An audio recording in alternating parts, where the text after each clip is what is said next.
I hope that you will enjoy my presentation in this late time. So, through my presentation, I will try to shed a light on the important role of statistical learning on the process of learning orthographic regularities among skilled and poor readers.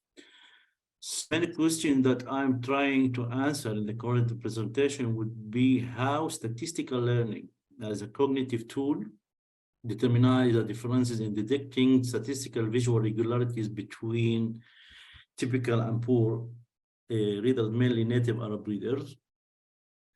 So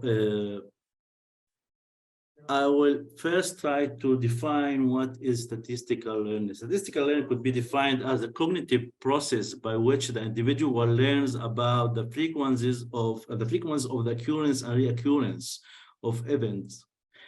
Statistical learning mainly defined as an implicit process, while there is no necessary for further explicit understanding why the event is expected to occur in certain circumstances. So the main factor which can affect the learning about the occurrence of event is the familiarity with its past occurrence and probabilities. Different tasks were suggested to assess the role of statistical learning in different ways. One of the most reported tasks was the serial action time task, the SRT.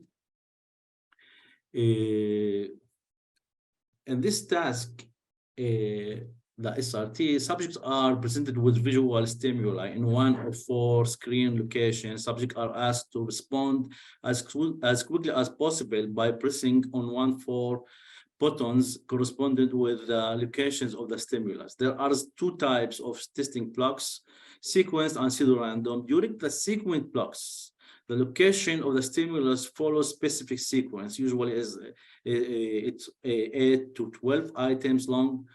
However, the subjects are not informed that the stimulus location follow pattern. During the pseudo-random blocks, the stimulus appear in random location with stipulation that the stimulus is never shown in the same order in the next presentation. So the learning in the SRT typically expressed by a reduction in reaction time during the sequence blocks after the implicit learning process. Another task which was suggested also in this process of statistical learning was the artificial grammar learning task, which was suggested by Raveh many years ago. In this task, the AGL or the artificial grammar task is also an implicit task. The subjects are not told that the strings are based on specific grammar. Instead, they are simply given the task to memorize the letter strings for memory. After learning the learning phase, the subjects told that the letter strings presented during the learning task were based on specific rules, but are not explicitly told that the rules are, or what are the rules. During the test phase or the test stage, the subjects are instructed to categorize new letter strings as compatible with the rule or uncompatible, ruleful or unruleful. The dependent variable usually measured is the percentage of the correctly categorized strings.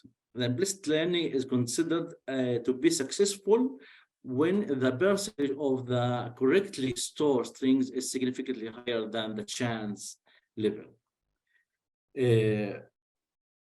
Statistical learning also was found to affect the process of learning to read and literacy acquisition amongst children. This was tested mainly in the Latin orthographies, mainly in English orthography. While the research finding indicated that the acquisition of orthographic regularities might be a result of implicit learning, which affect the frequencies of exposure to such regularities. So the main factor which can affect the learning, the implicit learning here is the frequencies of the the orthographic patterns or the orthographic regularities. For example, children were found to start to learn about the statistics of the letter shapes before they know how that these shapes present language. It was found that young children are generally better at copying and writing from memory shapes such as B and F than D and J, or they were more likely to reverse letters forms that face left, such as D and J, than forms that face right, such as B and F. While this asymmetry reflects the statistical learning, because children implicitly learn that in English, the right-facing patterns are more typical for in the English orthography than the right-to-left faces. But rather than the English orthography or Latin orthographies, different orthographies have their own unique features. For example, the Arabic orthography, which is in the focus of my studies, within this orthography, the Arabic orthography, the patterns of the written Arabic orthographic words, the majority of the letters in this orthography can connect with former and subsequent letters, while there other letters which can connect just only with formal letters and not subsequent letters. But we can find in Arabic orthography that the frequency of the letters which can connect with formal and subsequent words is higher than those which can connect just with formal letters. This situation produces different types of words. Fully connected words, where all the letters within the button of the words are fully connected. Partially connected words, we can see there is a gap within the words, and non-connected words where all the letters in the word are not connected. But we know that the frequency, because of the majority of the letters in Arabic can connect with formal and subsequent words, the frequencies of the full connected words are higher than the partially and the non-connected words. This effect of frequency of exposure was found to affect the preferences to accept real words as in tasks such like lexical decision tasks, rather than the partially and the non-connected words among adult readers. So here we can see that the response times or the standard deviation response times for the connected words were the shorter and the smaller than the which was revealed for the partially and the non-connected words. In another study, also the accuracy levels for the connected words and this lexical decision task were higher than the partially and the non-connected words because of this frequency because of the frequency effect of the connected words compared to the partially and the non-connected words. But what is the situation among the kindergarten or beginner readers?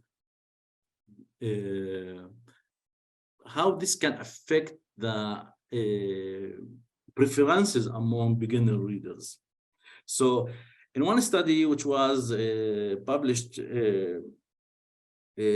I examined the statistical learning and the orthographic preferences among kindergarten and first native Arab children.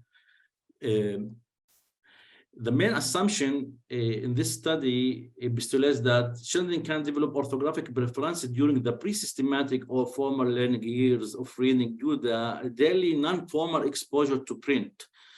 Such orthographic preferences was supposed to be affected by the frequency of the orthographic type of words which surrounding the child in his or her daily life.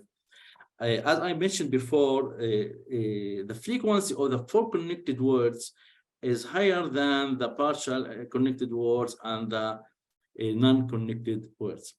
In this study, The children were presented with 34 connected words and 30 partially connected words and also 30 non-connected words. And also different pseudo-orthographic patterns were composed in this task, where the children were required to perform a orthographic decision task to accept or to reject patterns of words. The pseudo-orthographic patterns were composed from letters and symbols, and three types of pseudo-orthographic patterns: full connected, partially connected, and non-connected patterns. The child in this task was asked to accept or to reject the word or the item, and we can see here the results. The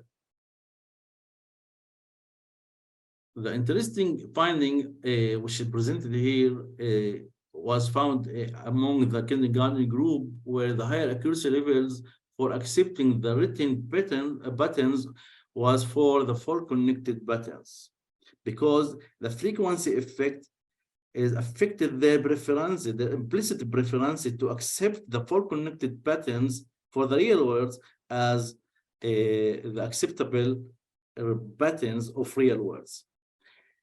But also, when we can see the results about the rejection of the pseudo-orthographic patterns, here is the most interesting finding among the kindergarten group. We can see that the higher accuracy levels for rejection was recorded for the non-connected artificial pseudo-orthographic pattern, the non-connected patterns.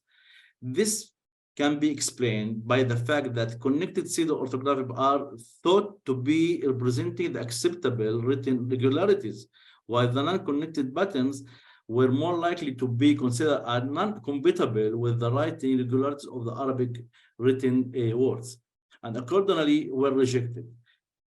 It means that the connectivity misleading the kindergarten group, because the higher frequency of connected words, they thought that every connected word, even if this word was pseudo-orthographic one, is compatible with the Arabic orthography and was accepted as real word.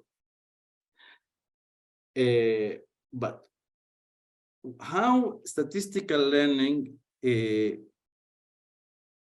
tell us about the differences between typical and poor readers, because recently we can see that different research assume that disabled readers or poor readers fail in acquiring reading and spelling skills as is expected according to their age levels, because of their inefficient skills in detecting orthographic and alphabetic and also phonological regularities of their language. Other postulate that struggled readers or poor readers exhibit poor performances in detecting visual regularities, which can explain their difficulties in detecting orthographic regularities. So in this study, we tried to explore to what extent the capacities of detecting visual regularities are associated with the reading skills. So the question was, if poor reading skills are associated with poor statistical learning capacities or poor capacities in detecting visual regularities, then it can be expected that the performances of poor readers in such learning tasks, which involve detecting visual regularities, will be significantly below the expected from typical readers. So we performed a task which involved two stages of implicit learning, implicit visual learning of regularities. Our participants were 20 typical native Arab readers and 20 poor native Arab readers. They performed a detecting visual regularity task, which was composed for the current study. In the first stage was the first stage was the passive learning stage. In this stage, the participants were passively presented with 4 shapes: squares, triangles, circles, and rhomboses. Each shape had stable feature which presented the regularities of the shape. The participants were passively presented with these 4 shapes. And every time the circle shapes consistently appeared with 2 bars from left and right. Triangles shapes appeared with or displayed with 1 bar from right only. Square shapes appear or displayed always with 1 bar from left, and rhomboses were presented without any unique stable feature, except for the stable features of each shape, which differ between the 4 shapes. All shapes include also variable features that appear randomly inside the basic shapes. All shapes were presented in the same size also, and match in different feature of presentation. The passive learning stage was repeated 3 times over 3 days for each participant, 1 presentation for 1 day. This is the time course, for example. This is an example of time course of presenting the stimulus and the passive learning and the implicit stage learning. After the passive learning, which is considered as the implicit learning stage, the participants were asked to perform a 4 decision task. This is they were asked to decide if the stimulus is compatible with their preferences or not compatible according to its familiarity. In this task, which was implemented immediately after the 3rd passive presentation, the participants were presented with these shapes. In this task, also the participants were asked to accept or to reject the presented shapes based, as I mentioned, based on their preferences. What about the results? Before the results, I must mention that we recorded the responses in 4 categories: true positives, and where if the response was correct, it was considered a true positive. If the response was correct, when the rejection of the was correct, also it was considered as true negative. Also, we had false positives when the participants suggest that the stimulus was compatible, but it wasn't compatible, or false negative when he suggests that the stimulus is not compatible, but he was compatible. The results. Okay, we can see here that the performances of the typical group of readers were higher within the 2 categories of responses, the true positive and the true negatives. And also compared to the poor group of readers. And also we found that the response times, here is the most interesting finding for me, the response times among the typical group of readers differed significantly between the compatible and non-compatible items, where this significant differences were not found among the poor group of readers. So, sorry, Haitham, you have 1 minute left. I'm sorry. Okay, I will try. Okay, So this finding indicates that there is no consolidation of learning among the poor group of readers because there is no differences between the compatible and non-compatible rule. So there is no effect of the implicit learning among them. Maybe they need more repetitions to make this consolidation of learning. So the conclusion is the finding of the present study showed that the performances of the poor readers in the decision task were lower than the performances of the typical reader, while the implemented exposure decision were sufficient for the typical readers to consolidate implicit knowledge about the visual irregularities of the stimuli. It seems that for poor readers, more repetitions are still needed. So the findings indicate that the delay in learning orthographic regularities among poor readers may be associated with poor implicit learning processes. Thank you for attention. Thank you, Michal.